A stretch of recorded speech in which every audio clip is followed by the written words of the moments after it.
Before we begin, it's important to note that the fridge compartment must be airtight to work properly. If your door gasket needs to be replaced, you may notice one or more of these symptoms.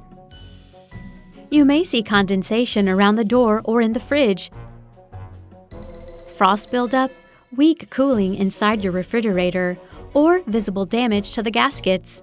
Inspect the door gaskets for any damage and check the door to make sure it's sealing correctly. To check the door seal, place a dollar bill in the door and close it. Pull on the dollar bill, and if there's tension, then the gasket is sealing. If it pulls out easily, then the gasket needs to be replaced.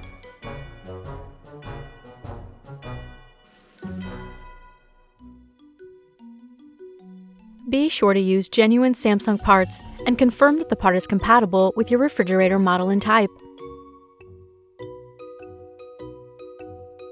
You don't need any tools for the replacement.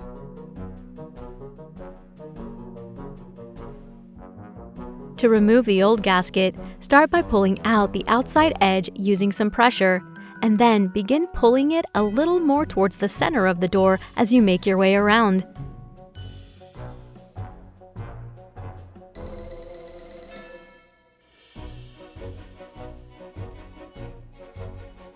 If you're replacing the left side door gasket, you'll need to first remove the door heater assembly.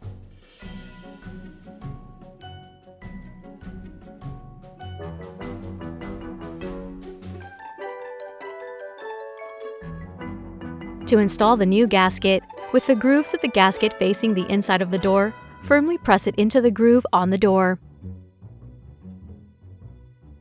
For the right side door gasket, be sure the flap is at the top of the door. Firmly run your finger along the center of the gasket to ensure it is fully settled into the groove.